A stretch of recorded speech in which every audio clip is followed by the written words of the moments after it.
Sup, shooters, my name is Logan, aka Spiderhands, and welcome to SB Interviews, where for the 19th installment today, I'm going to be chatting to Alex and Kelvin from Winterstate. And if we switch over to here, we currently have Kelvin on the screen, and Alex is here too. Would you guys like to introduce yourselves? Hey, I'm Kelvin Kilman. I sing and play some guitars for Winterstate with my friend Alex. And I am Alex Ortberg. I play drums and just about everything else on the record, at least, for Winterstate. So, and that's awesome. And what is Winterstate about? Like, what does Winterstate represent? Well, I think we just make some really fun rock music. I mean, we're trying to make stuff that's relatable. It's a little bit sometimes with throwback to the 2000s when guitar-driven music was a little more in vogue. And we're just trying to make records people love and can sing along to and have fun with. What would you say, Alex? What's our goal? I think you nailed it. We're just trying to get our music out to people, and we just want people to hear it and enjoy it. And if you don't enjoy it, that's fine, but at least listen to it once. Yeah. And straight up, when I was a kid growing up, like music got me through everything. You know, like it was definitely that one thing in my life that was predictable, dependable, and I felt like someone understood me and cared. So I think we like kind of want to give back to that, you know, like all those bands that I grew up idolizing. I'd love to just be that band to like a couple of kids who are like, oh, you know, those guys get me, you know, that'd be great. For sure. Yeah, I agree with that. That's fantastic. And it's interesting that you mentioned the 2000s because someone very important to some of the hard rock, old rock albums was involved in your most recent one, weren't they? That's true. They were, yes. So, if that was Chris Lorde, and I don't know if a lot of people will actually know his name because he's more of a behind-the-scenes guy, unless you're like a producer or a recording engineer or something. But he's recorded and produced and mixed bands like Green Day. He did the American Idiot album. He's done Muse. He's done Switchfoot, which is one of my favorite bands, and countless others that I'm missing currently. But yeah, so don't forget Black Parade. He did Black Parade too. Oh, that's right. Yeah. See, I knew I was missing something. So yeah, Black Parade, MCR. So yeah, a lot of cool stuff. So we got him we got him to mix one of our songs for us, and that was a really cool experience. Because that song is off the album Technicolor, your most recent album. But before we get into the most recent stuff, maybe if we take a step back, where did this all start? Where did Winterstate begin? Oh, yeah. So we went to grad school in Spain together. So it's kind of funny because Alex and I, we grew up pretty close to each other in Minnesota. He was in the Twin Cities. I was down in Rochester. And we never crossed paths until grad school, we went to Berklee College of Music in Valencia, and it must have been one of the first couple of days we started locking in, and it was like, oh, we're both into rock.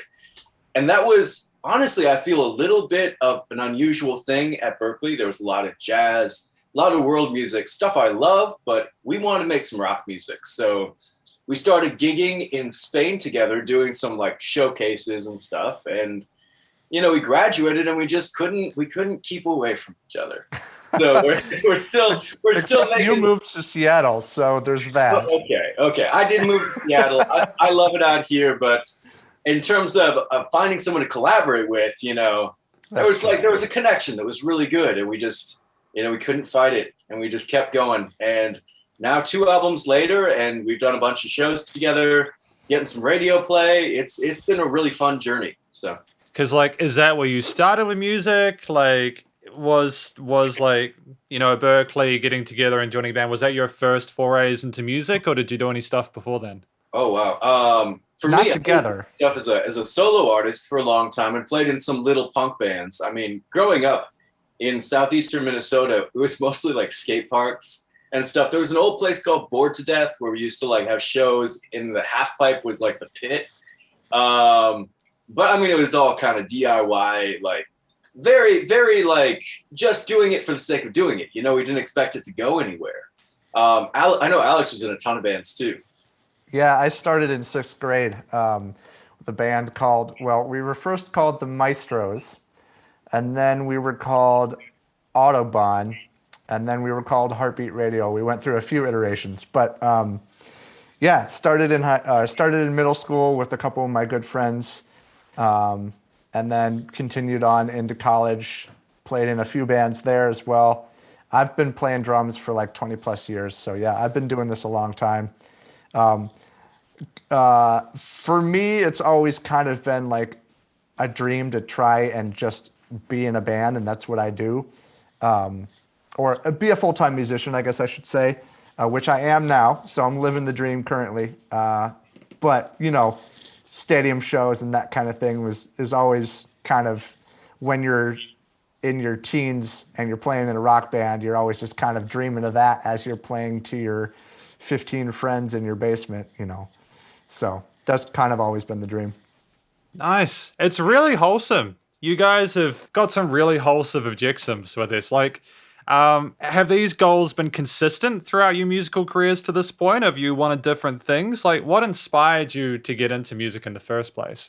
Yeah, I would say for me, it definitely, when I was growing up, like I just really related to a lot of people in bands, and like that was my outlet. That was everything to me. So I feel like that stayed consistent forever. And I was going to shows.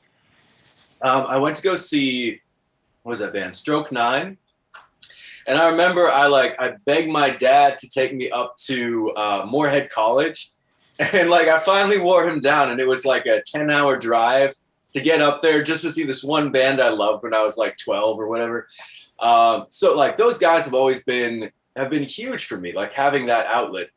I think that going to a music school and music college, especially Berklee, it kind of sets you up to want to do pop. It's kind of like go for the biggest, broadest audience, make sure you're, you know, it's all a little more financially motivated than when I came in. And then when I left school, I was like, oh man, I should just be doing what I love. So that was kind of when I came back to rock, and I was like, okay, the pop stuff is fun, but I'm not aiming down the center. I don't want to get the bullseye. I want to go for a niche I love and am passionate about. So that's how my goals have kind of transitioned. Yeah, and I like to tell people I don't really remember picking music as like the thing I wanted to do. It just kind of like happened. My parents figured out that I was very rhythmic at a young age. I would sit in the back of the car and bang on what were they minnow buckets, you know, where you keep all your minnows for fishing. And they tell this story all the time. They'd be like, wow, that's actually not bad. That's pretty in rhythm. So then they got me some pots and pans and some wooden spoons, and then I upgraded to a drum set at some point. But yeah, I don't know. The goal has always just to play music and write music and have people hear it. Obviously, like Kelvin says, if you're going to make music your like life, you have to have some sort of way to make money. So obviously, like we needed to learn what's like the most lucrative ways to do this in order to continue doing our passion of playing and writing music, but also being able to pay rent. So as a full-time musician, like I'm not just writing music and playing with Winterstate or any other band I'm in. I also run a recording studio, and I'm also teaching, which is similar to Kelvin. He also has way more students than I do. But yeah, we have our feet in several different ponds, and you kind of have to when you're a full-time musician. Speaking of minnows, you said your parents got you those minnow buckets. I think I got to give the girls a treat, and I'm totally gonna hope for a plug here. Vital Essentials treats, frozen minnows is what I feed my cats, and you should too. And if they want to send me free minnows, that would be so rad because we go through so many of these. Come up your booth. All right. Well, I'll answer a few questions while Kelvin's feeding his cats. So, like, how do you balance that between your own creative freedom and needing to pay rent? How do you find the balance? Luckily for me, it kind of goes hand in hand. I run my own recording studio, so I get to do a lot of producing for other people. So that is a huge creative outlet for me. even if it's not necessarily my own music or Kelvin's music. So it's really nice in that respect when I get to work on other albums, because it's almost like cross training for like somebody who plays sports. So a lot of tennis players play golf. A lot of golfers play tennis, and football players play basketball and whatnot. It helps with their original sport. So that's kind of the same way with me. I get to produce a lot of other people, and that helps me produce my own music even better. But in terms of the balancing like monetary gain with like just being able to be creative, I think, yeah, luckily for me, they go hand in hand. I don't know about you, Kelvin. I would say I'm so blessed to have some amazing students. More recently, I've been working with more special needs kids and some adult students, and both of those groups are amazing. So I honestly feel like it's very integrated for me. One of the things is like when I have a student who's either on the spectrum or has Down syndrome, or even when I have an adult student, the way they think about music is going to be so different than the way I think about music. So it opens up all these doors, and I'm really lucky that I don't sit down and worry about money very often. It's more kind of like I do what I want to do. I get to share it with people, and it's been self-sustaining. And I think that like if you go into music trying to get rich or trying to get famous, you're going to be disappointed. But if you go in for the journey and like your goal is to go another day every day, you're going to be really happy with the people you meet. So I feel like they definitely do benefit each other too. You guys do a lot. Like, yeah, this is the first time I've had someone plug cat treats in an interview. This is the first time we've plugged cat treats in an interview. So it's true. I just realized I should be starting to aim for those sponsorships that count. You know? That's cool. I'm glad that you guys are hustling in the best possible way, working with your strengths and all that. How do you think that business perspective from those sort of ventures has helped your band in regards to the albums you produced or whatever else involved? Kelvin? Well, I think that, yeah, in terms of the promo side of things and the marketing, I feel like that's kind of my realm a little more than Alex's. When I was back going to college, I was doing two things while I was going to school. I was managing a vegan cafe in Cambridge, which was like a whole other adventure. They had a pet pig that was running around, and we're just trying to like get food out the door. That was really fun, but it taught me a lot about business. And I also was interning at Powderfinger Promo, which is a radio promotions company out of Framingham. So in between classes, I was running back and forth to all that stuff. It showed me the importance of marketing. And I feel like a lot of bands, they make something they're super proud of, and then they put it out, and it just kind of like sits in the ether. Oh, I hate that. Yeah, and it's like, I feel for that. You know, like you put your heart and soul into something, but if you're not there to promote it, and if you're not thinking about the brand and the graphic design and who you're connecting with to share it, it just kind of disappears. I mean, so I think that all of the forays into different business things have shown us that we need to treat music like a business in a lot of ways. It's still a wonderful, creative, organic process, but after the music, the real work begins, you know? Yeah. And that's what we're trying to get better and better at as we go. And I think that we're being successful with it. Yeah. Now, a lot of people would probably turn their nose up at the statement, we need to treat music like a business. We need to treat music like a business at some point. Yeah. The creative process of music should not be business driven, unless that's exactly what you want to do is create a top 40 hit. Then, you know, you got to follow a formula and keep a bunch of stuff in mind. But if you just want to be creative and write what you want to write, then do that. And then that's where the business side starts. So I tell a lot of my clients, you know, the studio process is very important, and it's good to make this sound good, and it's good to have a good song, but none of this is going to matter if you just release this. Don't tell anybody and say, I wonder why nobody's listening to this. Why did we not get any radio play? Why are there 0 streams on Spotify? There's a lot of work involved after you get out of the studio. And I really try and stress that to my clients of just like, don't just put that out there. I mean, if you want to make music for the sake of making music and it's just fun for you, fine. But if you want people to actually hear your music, then there's a lot more work involved. And I would say, just piggybacking off of that, like relationship building is everything. So we've gotten a lot of radio play lately. And like one of the things I did was I went through and I looked, who in the States is playing us on heavy rotation. And I sent them like, like a goodie bag, because like we're stoked that they're a part of what we're doing, and we're excited that we're a part of what they're doing. So just showing them that we appreciate their time. I mean, just going out of the way to say, like, I appreciate what you do, and I'm glad I could help with it, is really mutually beneficial. Like, just showing people you care about their dreams too, Yeah, that goodie bag thing is really important because, because so many bands are making great music nowadays, and across most of the genres now, there's so much saturation in the market. You really just, as you said, you can't even really get away with good marketing. I mean, it's important, but you also need to do stuff like that, because if people don't like you, they're not going to follow you. Well, and I mean, think about the bands that I follow. Some of what I love is the behind the scenes stuff. It's like, oh, these folks they're just like us. They're nice. They're like doing their stuff. They've got families.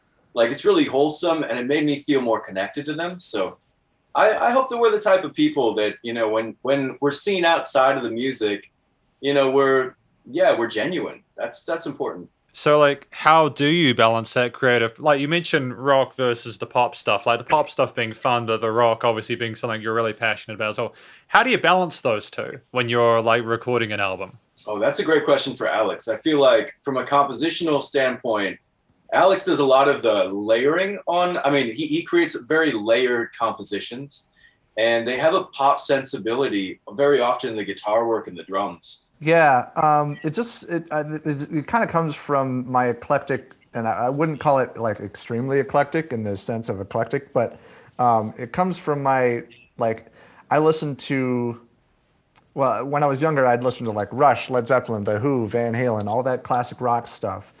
So obviously that's where like the hard, more like big guitars and like bombastic drums come from. Obviously John Bonham, but now lately I'm listening to like people like The Maine and Switchfoot and Angels and Airwaves and that kind of thing, and they've got a little bit more pop aesthetic to it, and it's not so much just like guitars.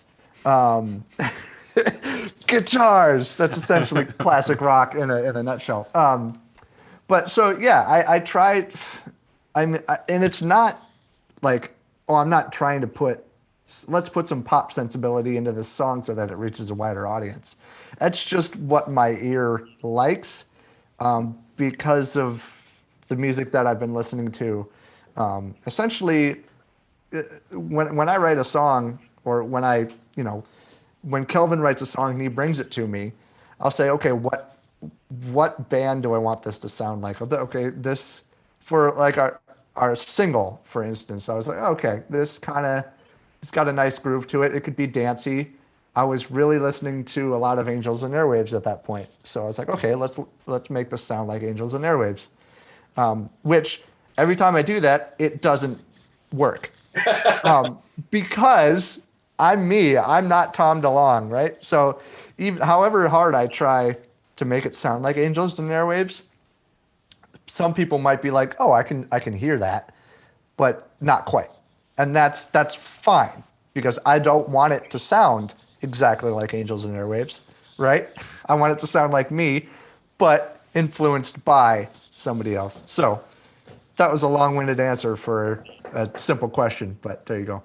Yeah, I was just gonna say, I feel like we got some guardrails too, because sometimes you'll bring something in and it'll be beautiful, and my like kind of argumentative brain is like, how can I make this weirder? And I feel like we have that song Pariah, and it's got like secondal harmonies and like tritones and stuff. It was just kind of like, how can I take this very pretty thing that Alex made and throw it like a wrench into it? And that can sometimes be really fun too. Yeah, I've sent stuff to Kelvin and I've gotten stuff back. And I'm like, okay, that is not what I thought was going to happen at all. but that is the joy of working with other people and creating music with other people. And it's something that over this pandemic I've missed quite a lot. And even just like writing music together with Kelvin, he's across the country from me, right? So all we can do is send ideas back and forth. We're not in the same room. We can't discuss it live. We can't say, oh, let's change that chord to this chord, or let's like switch around this chorus with this verse or whatever. That process takes sending demos back and forth, right? So instead of taking maybe a half hour, it might take several weeks. But it is what it is at that point. Well, there are all those wonderful nights, like 2 or 3 in the morning, where I get a voice memo going like, "Can we make the dum da dum da dum dum go boom ba doom boom boom?" And I'm like, "Yeah, sure, man." But we have our own language, that's for sure. Like, we've learned to communicate in shorthand. That's fantastic, because obviously it's difficult for people to meet in person in parts of the world at the moment. What has you've said a little bit about it, but what has the experience been like writing albums in different parts of the country? Yeah, it's obviously it's worked, right? I love what we've created over the last 2 records. I wouldn't change a thing about them. But for me, I'm just longing for the day that Kelvin moves back to Minnesota and we can be in the same room and write together. And not only that, but have a band of other people so that I don't have to write everything. I love writing everything. It gives me full creative control. But sometimes I think the songs might turn out maybe not better, but different and a little bit, more colorful in a way rather than just black and white, if more people were involved. So that's something I miss. We've never really had that as a band. Again, it's fine because the albums have turned out great and I love them. But it'd be nice to try it with Winterstate. Yeah, I feel the same way when I'm sitting down with an acoustic guitar and I've got like a seed for a song and I'm writing down a verse, or it often I get to the bridge and I'm like, what would Alex do? And I don't know. It would be nice if it was a little more immediate. But it's been nice that we both have our ideas and we bring them to each other. And I feel like then a whole new layer is added on. Kind of, I think it's inevitable that a lot of really big groups also eventually end up on this path where they're living in different cities and they're collaborating either online or they come in and do their studio parts separately. So it's kind of interesting. We've kind of done that at the beginning rather than the end of our career, which I think is kind of it's an interesting thing to be doing. I think it's the future. I really do. I hope that we can be more connected physically, but I think that there is going to be a future in this collaboration across distance. Which we'll have a head start on because we know how to do it. Exactly. I mean, like, sometimes I hear about albums that I'm reviewing and they've been done one part's in the States, another part's in Europe, another part's in Australia. It's people that they meet via a website, social media, and they're just like, yo, we bounce. And they just release an album. Would you guys like to talk about some of the people you've worked with over the years on your albums? Sure. Yeah. Well, I guess on the record, there's been a few guest like vocalists and guitar players and stuff like that, but mostly it's just us two. But on this latest record, I had one of my friends here in Rochester, Drew Medine, play a guitar solo on the opening track, Daylight. We also on that song we had John Sievers, who is a trombone player here, and Becca, I'm going to butcher her last name, Cawley, I think. Becca Cawley on tuba, which you can hear all of that in the solo section on the bridge. So that was fun. I kind of went for like a My Chemical Romance, like very dramatic bridge there. And then one of the more permanent members of our band, Amanda J, is singing on a lot of songs on both records, I think, right, Kelvin? Yeah, she's on both records and on a lot of different songs. Yeah. Yeah. Yeah, she's been great. She also writes a lot of her own parts, which I feel has been very helpful too, to have that. Yeah. Neither of us are female vocalists, so it helps that she knows how to do her thing. And then on our previous record, we also had another Berkeley guy that we met in Valencia, Braille Watson. On the opening track, he did a rap for us, which was really, really cool. Am I missing anybody? Oh man, I think that's everybody on the records. Yeah. Oh yeah, and then not on the records, Kelvin. You can say on the records. Yeah, we've done some stuff with Janet Orsi, who I guess now is Janet Bartichotto. But Janet Orsi was a great great person that we collaborated with. Rebecca Choubet. Yeah, a couple of different. I mean, it's just so revitalizing to get new voices and new perspectives. You know. I was thinking like the band we play with, so like Joey. Oh yeah. Yeah. We have Joey Martin, who is now on baby duty. We have Scott Strauss, who's a wonderful bass player. We've done some stuff with Ryan Otterbach, Amanda J. Is that everybody? I think that's everybody, right? Yep. We have yet to start rehearsals and gigs for this year, but we're probably going to add people like Josiah and maybe Adam onto our roster. But yeah, there you go. That's fantastic. Thank you for filling me in on all that. I really appreciate it because it's good to know the musicians that you've been working with. Logan, I have a couple of. So I've got some friends who live in New Zealand. I need to confirm some phrases. Okay. Yep. So, saying something's legend or legendary. Confirm. Yeah, like someone's a legend, like you're a legend. That they're awesome. Yep. Yeah, nah. Yeah, nah. Yeah, nah. Going out to the bush. Haven't heard that one. Really? Okay. Busted. Caramel bars. Are they good? They're not bad. I don't like caramel, so I'm biased. What about Tim Tams? Drinking from a goon bag. Oh, that was that's a New Zealand, Australia kind of thing. Yeah, when you're younger, it's more of a sign of shame as you get older, but that's okay. Is that like a little thing you like stuff with you when you're going out to save some money? Oh, I get the image of like a hobbit going through like the land with a goon bag over his back or something like that. All right, I've just got a few more. Let's see. F Me Dead. I'm not going to say it because I don't know if you're monetized, but F Me Dead. I haven't heard that one. Okay, busted. And there's a word here. I don't even know how to pronounce it. Aotearoa. Aotearoa. Okay. Aotearoa. Yes, land of the long white cloud. Nice. Nice. Oh, that's cool. Let's continue with the interview, shall we? So you were talking about your various people you've worked with in the past. Would you consider making any of them permanent band members? I think I would say Amanda is probably a permanent band member at this point. Yeah. Maybe Scott too, but he's older. He's like in his 60s, so he's in a completely different stage of his life than we are. So I would never expect him to be like 100% on with some 30-year-olds trying to start a band. I'm gonna say something a little bit to the contrary. Like when I came in working with Scott, I was like, oh man, this guy's seasoned. He's a veteran.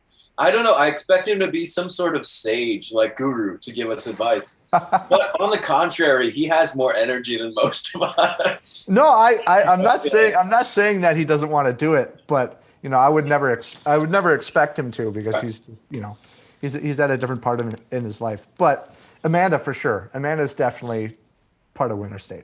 I love that. I love that you guys are able to invite other people in to sort of collaborate with you. And I love the fact that you guys are bringing more people on board. Is there how do you think the songwriting process would change if you had more members on board? Oh, it would, assuming Kelvin moves to Minnesota. And no, I've been trying to get him to move forever, and so is he. I think it would change a lot because at this point, it happens one of two ways. I either write a song and send it to Kelvin, or Kelvin writes a song with like an acoustic guitar and vocals and sends it to me to put the rest of the band on. So if we had permanent members and like we're able to get together in the same room, that it wouldn't look like that anymore. And I think it'd be organic is not the best way to do it because right now it's still organic. But more, I don't know what word I'm looking for, but it would just be collaborative, I suppose, more collaborative. And the songs would go in a direction that we haven't gone before because we haven't had anybody outside of just us two writing for us besides Amanda and her harmonies, but that's a minimal part. One thing I would say is I would love, more diversity in our roster right now. I mean, it's two ginger white guys from the Midwest. I feel like if we got some different, people with different backgrounds, that could also really take things to the next level. I feel like that'd be good for us. Yeah, and I think that's it just so happens that like Amanda, we've got a woman on board, thank God. It keeps us all sane. We've got Scott, who was like Detroit funk bass player, toured with like Rick James and Carl Carlton back in the day. So that's gonna be a completely different like mindset for music than that we're in, and that's just gonna be amazing, right? I couldn't play Detroit funk bass lines, but Scott can. And yeah, just like Kelvin said before, he's going to kind of be the sage, old, wise man who can give us advice about what to do and what not to do. But yeah, there you go. Because, I mean, like, I suppose you guys have mentioned wanting to diversify. Are you guys wanting to change your sound drastically, or do you want to keep most of what you're sounding like at the moment? So sound-wise, I don't think we need to change. I mean, it will when different people come in, and that's a good thing. But I don't think we're going for a sound change. I think he was just meaning, like, other than pasty white guys. And here's the thing I want to say is, like, no one owns rock and roll. Like, I think that's one of the great things that people who do well and respect the genre know is that this is, historically a very diverse genre. And it's open to influences still from all different cultures and types of people and walks of life. So I feel like the rock culture has drifted to being more kind of, more kind of one type of listener, especially during the 90s and 2000s. There was kind of like, what does a rock fan look like? And what do rock bands look like? But now I think there's this return to kind of the roots of rock where there are all sorts of different types of people in rock bands listening to rock music. It's much more democratic and it's not so, I don't know. I like that it's what we're seeing in commercial rock is getting more diverse again, which I think is the way rock music was supposed to be and should be and will continue to be. So do you feel that the sort of the changes in technology in relation to the digital streaming services and stuff have allowed more sort of potentially niche genres in the past to become more widely accepted? Absolutely. I think that it's awesome that music's becoming more democratic in that way. But I mean, I don't want to get dropped from Spotify, but like Daniel Ek, like the CEO is worth 3.5 billion and he's paying 0.00035 cents per stream. I think that making music more democratic does allow for greater exposure, but I think also it's kind of the responsibility of everyone. If you like something, support it somehow. Like, I don't care how, but buy the record, buy some merch, even like do something nice to raise awareness of an artist you like. But I mean, since like 2010, I've bought all the music I listen to, and it's expensive. I mean, I look at my bank account, I'm like, oh, Jesus, like, why did I do that? But at the end of the day, I know that like if I just stream stuff without giving back, I'm doing a disservice to my community, the music community. So I like that we're getting to the point where we got a bigger tent. We got to look out for each other, No, absolutely. And actually, maybe a good question to ask is, how do you guys listen to your music nowadays? Like how, like the music you like. I mean, like how do you listen to the musicians and bands that you like? I think Kelvin said he bought all his CDs. So, so I actually have a question for Kelvin. Are you buying them like via iTunes? Yeah, I mostly buy through iTunes. Now, here's a little trick about iTunes: is they're trying to switch to Apple Music. Yeah. So when you go in there, they don't even offer you the option of purchasing the tracks. You got to dig a little deeper and say go to iTunes Store. Yep. Is again, it's a changing industry, but I think that if we don't support each other, we're going to be left with just the most commercial crap. Like, I mean, who wants every single movie in the theaters to be Michael Bay? And who wants every single song on the radio to be like Island Boys? Like, let's set the standard a little higher. I mean, I'm not saying that that's bad stuff. It's just, it's only a sliver of what we could have. And also, I was just gonna say, I listen to my car a ton. Like, my car is like my mecca of music listening, which is probably not good because it's a 2007 CRV. But that's where I like to listen to records. So. Nice. Yeah, unfortunately, I've been on the Spotify train for a while, but I'm slowly trying to. I've built like a huge library of music that I love on Spotify. Obviously, if I went and in a day purchased all of those records, it'd be several $100s worth of records, which probably my bank account would not be happy with. But I'm trying to switch over to at least Apple Music because I believe they pay artists at least a percentage more. Also, the sound quality is better on Apple Music, believe it or not. I didn't believe it at first either, but Drew Medine actually went back and forth, and I was like, oh yeah, that is actually significantly better. So as an audiophile and as an audio engineer, I like to listen on Apple Music. And of course, before Apple Music came out, every album that I enjoy, I would go buy it on iTunes. Lately, I haven't because I'm not sure I knew how to, but now that I know that the iTunes store is actually like available, I think I'll probably start doing that. And to be clear, we're not trying to shame anyone. If you listen on Spotify, I mean, I'm glad anyone who's listening to music, I'm glad you're listening to music. Yeah, we're getting Spotify playlisting. Yeah. Like we're trying to get listens on Spotify. So I think it's good as artists to be honest about that dialogue. Like, yeah, I mean, we can't pay our bills on streams. Like, that's not how this works. And I think people need to know. A lot of people don't understand that streaming is great, and we're happy you're streaming. But we got bills. Alex just got married. Joey's got kids. I mean, like, we've got lives too, and we put years of our life into making something we're proud of that we hope other people connect to. And if you do, find a way to support artists. There's a million ways to do it. So. Yeah, Spotify essentially is like, it's not a moneymaker, and neither really are records in general. But it's a way for, at least for us while we're getting started, it's a way for us to get our music out there. So it's a really good tool for us to use, but again, yeah, we're not going to pay the bills with it. Yeah, let's not get to the point where we're making the Boys of Winterstate calendar 2022. That low, trying to make money. Hopefully, yeah. Yeah, that's true. No, I completely agree. It is a shame so many artists and musicians and bands struggle to actually sell their music and be able to afford them to pay their rent and stuff through it. Because you guys have been working for 3 years on Technicolor. Before we go any further, what was that process like? When did we start writing these songs? Was that before the ride?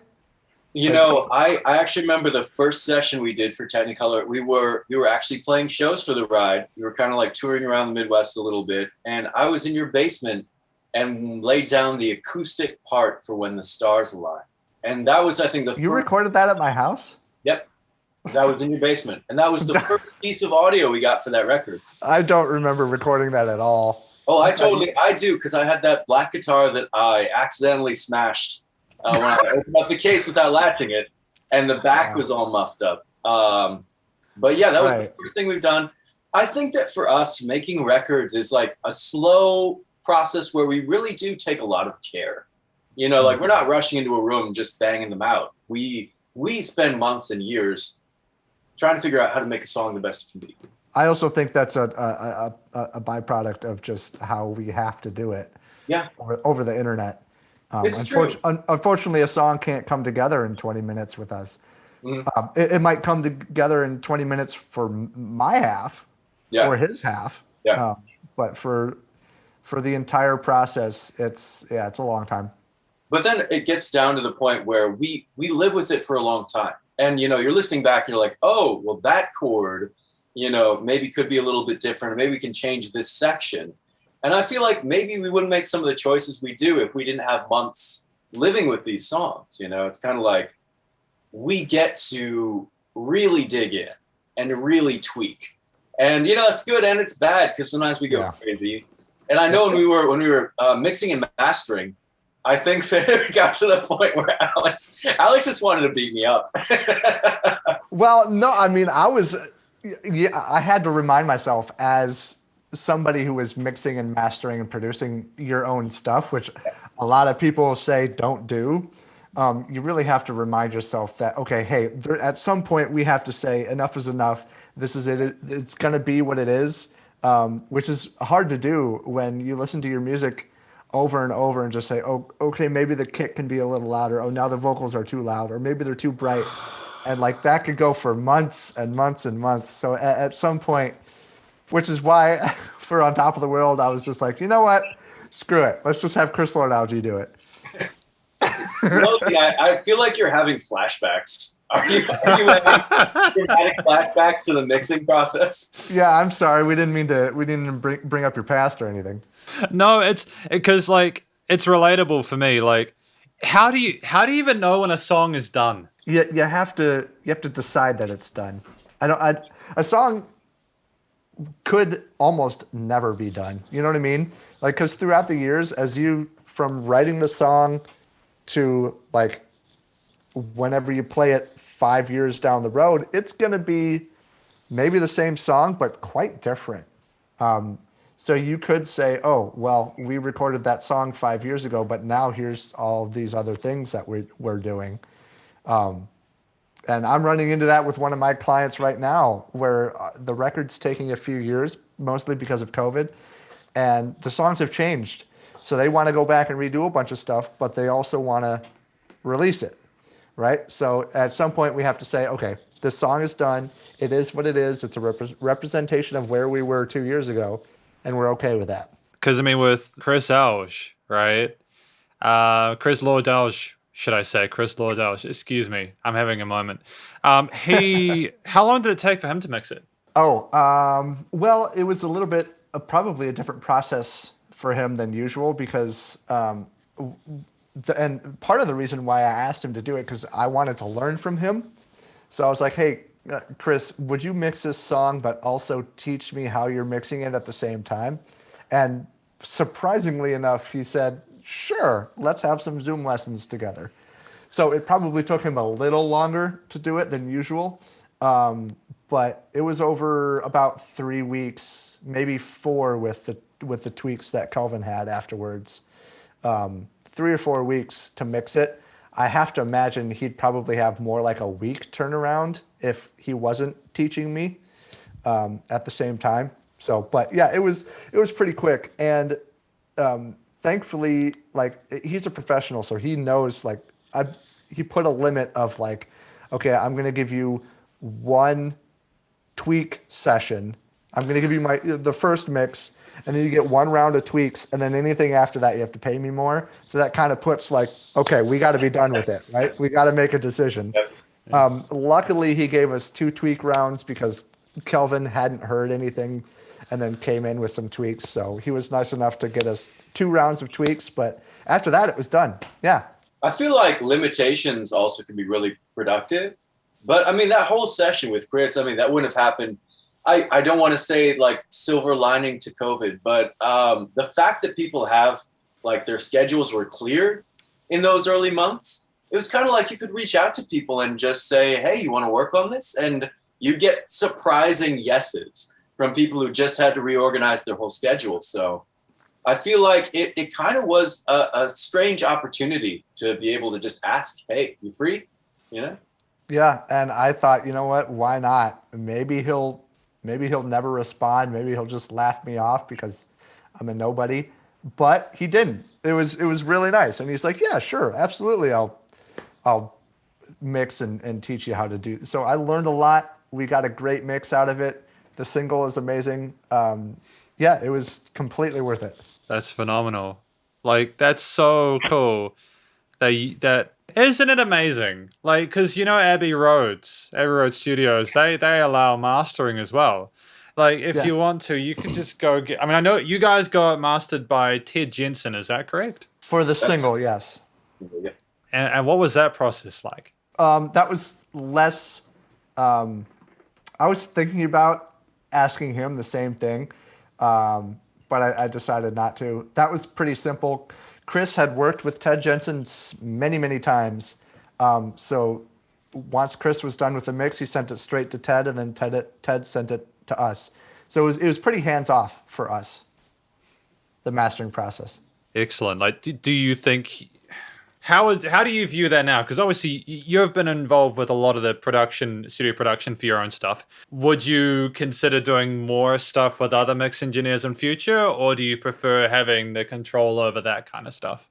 In terms of how much it costs, I'd like to have control over it because it's free. And I will say Chris was not cheap, but if we had the means to do it, I'd love to have somebody like Chris Lorde mix our entire record and have something by like Ted Jensen. Yep. Right. Sorry. It's all right. Don't feel bad. I said Lord Chris Elge. Don't everyone. It's the morning. It's the morning. Yeah, It's a Thursday.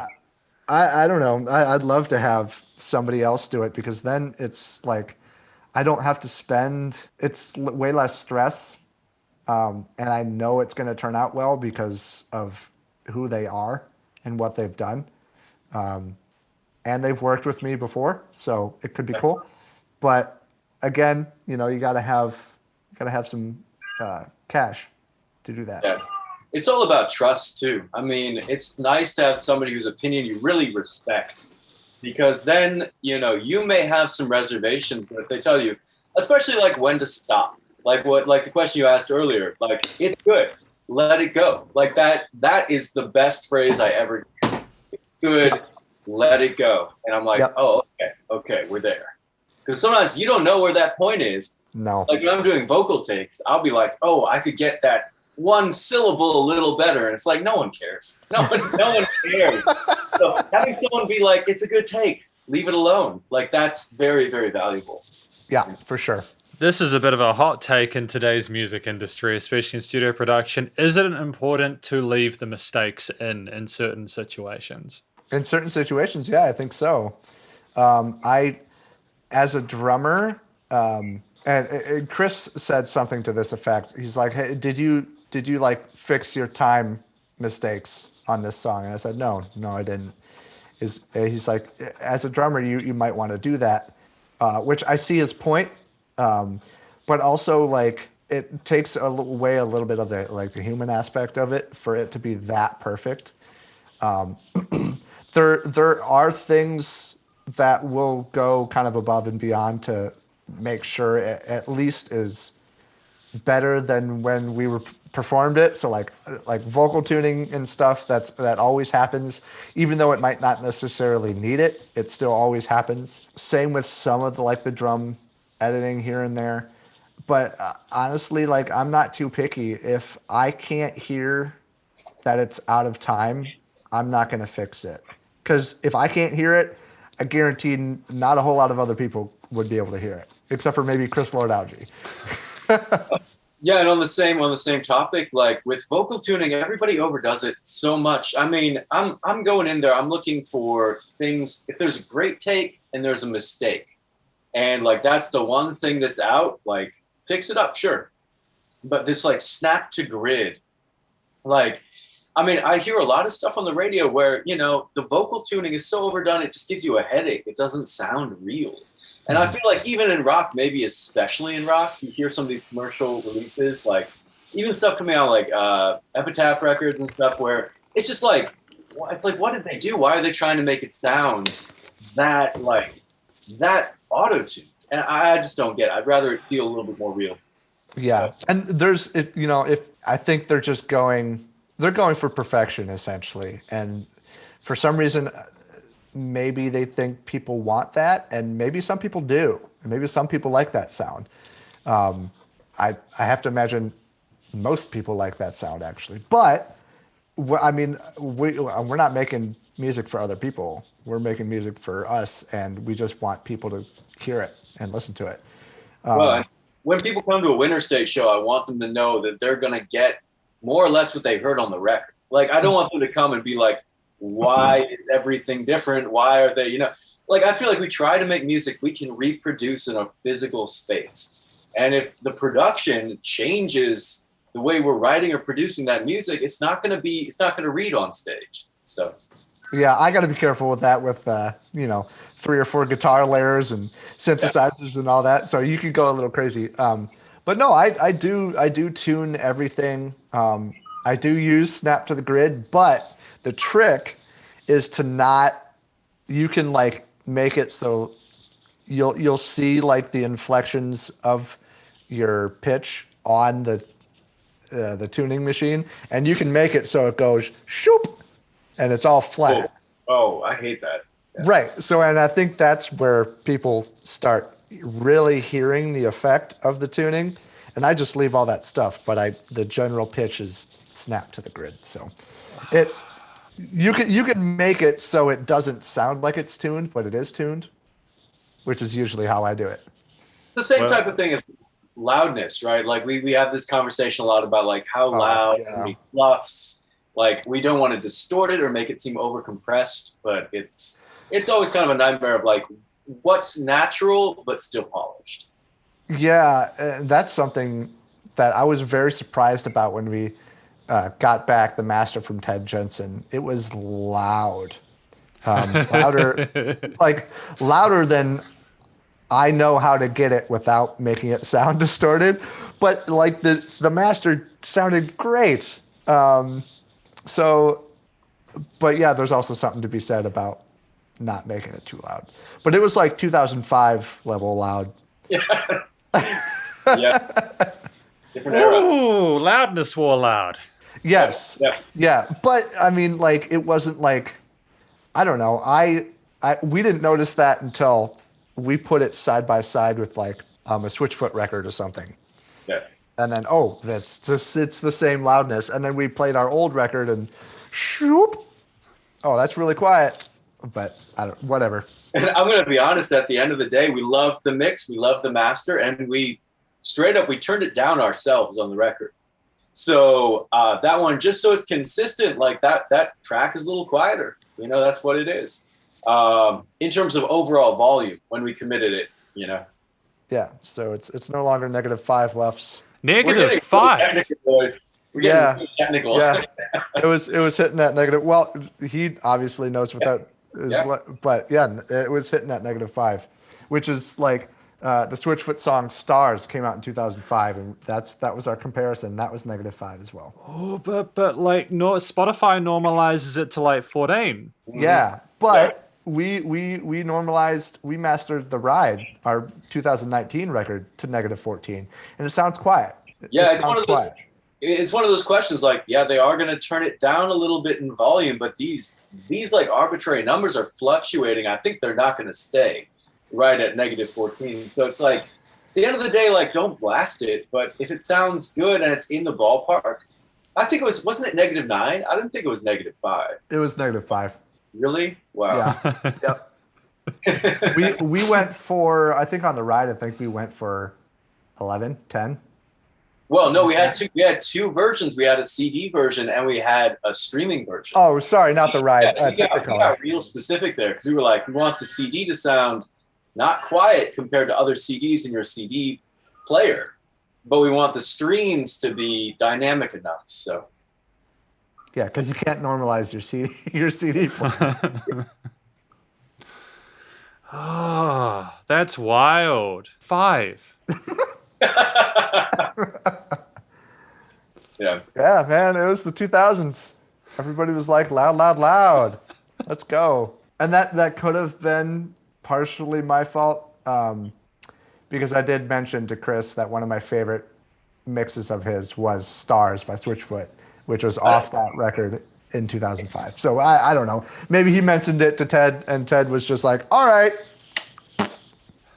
And I mean, that mix still holds up. I mean, I think that there were some good tracks that came out of the Loudness War. It's just, you can't sit down and listen to a lot of it because it's going to give you a headache, you know? It's just, it's overcompressed. I mean, that's a good question. How do you guys balance your dynamic range with what you do between like your pop and your rock stuff? That's a good question for Alex. Yeah. To be completely honest, I'm fairly new at the whole like mastering thing. And it is difficult because we do have like Pariah versus I don't know what's a really poppy one, like Technicolor or the magazine. Like they're two very different sounds and very different songs. One is very heavy, the other one is poppier. So to put those on the same record is difficult. But I think we mastered together, right? You were here while we mastered. So I think we just sat down and we said, let's just try and make these all essentially the same loudness. You know, if there's some discrepancies here and there, that's okay, because it'll lend, you know, maybe some songs actually need to be quieter, like Threading the Needle. It's an acoustic track. And then we also kind of went, okay, this one's got more low end, this one's got more high end. And we put an EQ on each track to kind of normalize that. Again, still letting each song kind of have its own sound, because we don't write records that have songs that all sound the same. And I'm not saying like they could all be one song, but like there are some records that have a very cohesive sound to where like, okay, that's all of these are from this band, where you could possibly say for some of ours, like Pariah and Magazine, they could be two different bands, right? But we just happen to put them both on the same record. Yeah, I think there's something for everyone to love, and there's probably one song everyone's gonna hate, but like that's great. Like pushing the envelope and being diverse. But we went through the album a lot from front to back, and we also jumped between tracks just to be like, is this consistent enough? You know? Yeah. So I guess talking about the album, Kelvin and Alex, what is each your favorite tracks and the part that you specifically like about it? I'll let Alex go first. He's gonna take my answer, so I can say someone else. All right. Tracks or track? A favorite track of Technicolor. I think my favorite track would have to be the one that Chris mixed, not because Chris mixed it, but because I just love the atmosphere of it. However, one of my favorite moments of the record doesn't actually come from that song. It comes from Pariah, which is the bridge on Pariah. That's one of my, including the drum fill into the bridge. That's one of my favorite moments on the record. Kelvin? Yeah, I love the strings on that. Oh my God, they were so good. I have to say, for me, my favorite song on the record was Empires. And it's the last song. For me, it was written like, it was the most insane, intense summer when I was writing the lyrics to that. We had like wildfires out here in the Pacific Northwest. There was smoke everywhere. And then there was the Black Lives Matter protest movement, was very active during that summer, 2019. And there was tear gas like wafting through Capitol Hill. So like tear gas, flashbang grenades, and wildfires, and everything felt so heavy and urgent. And I went in and I was like, what can I write to make myself, like, to help process all this? And so that song for me was very cathartic because it gave me somewhere to focus my energy. So. Yeah, I think that would have to be a close second for me as well. Just something about how I wrote or how we both wrote, like the build throughout the entire song, and the form of it, and kind of how the layers. Those two songs actually, On Top of the World and Empires, are kind of very similar in terms of like atmosphere. So yeah, that's a really good one too. That's kind of like the anthemic ending to the record. That's beautiful. I'm glad that you guys are as passionate as you are about the songs. Because I've listened through the album and I think it's fantastic, genuinely. I love the songs where there were the solo sections because some of that lead work is phenomenal. And also, I heard some really cool vocal harmonies and drum breaks and lots of other fun stuff. And I heard some of the acoustic tracks as well as the rock stuff. You guys have got a good grasp of the different genres and influences involved in the album. So I really wish you guys the best of luck. Is there like a main message from the album though that you wanted to sort of communicate to people? Oh, that's up to Kelvin.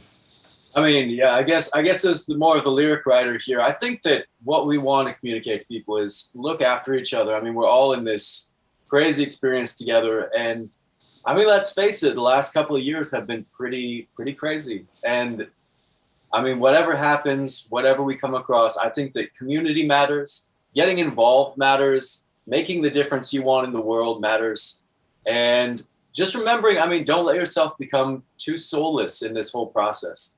What we're trying to do is just awaken people, remind them that the things they're feeling are valid and the connections they're making are important.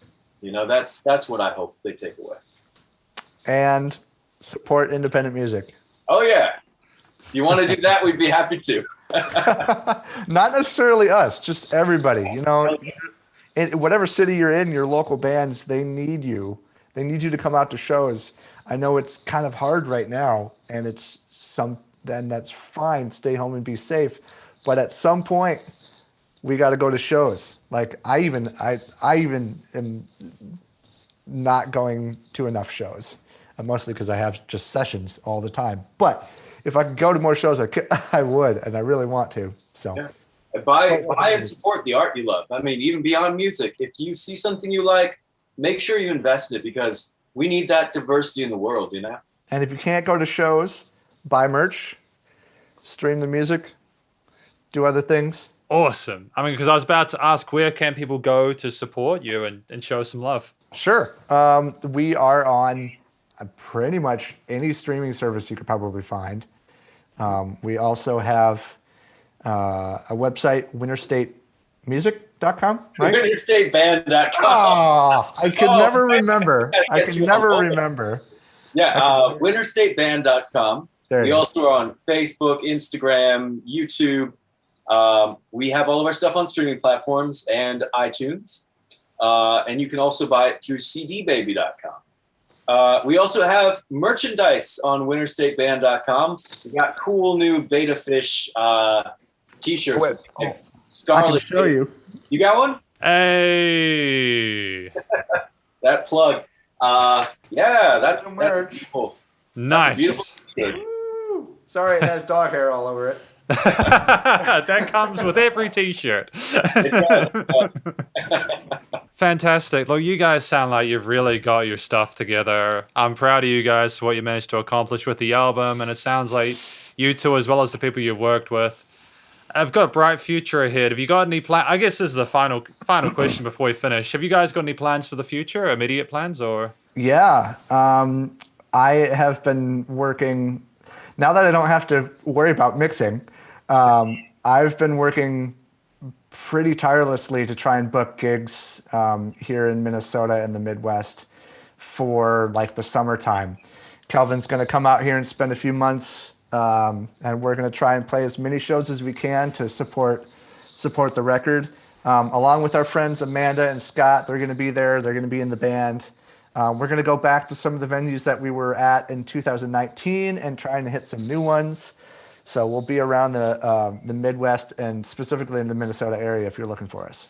And if you want us to come to your town or you're interested in like booking us, I mean, reach out. We love to hear from people. We're really accessible. So yeah, let us know. Excellent. Well, Kelvin and Alex of Winterstate, thank you very much for coming in to chat with me today through this interview. Have a great day, and I wish you all the best in future with your latest album, Technicolor, as well as everything else, musical and otherwise. Thanks, man. Thanks for having us. Take care. Bye-bye. And that was my interview with Winterstate.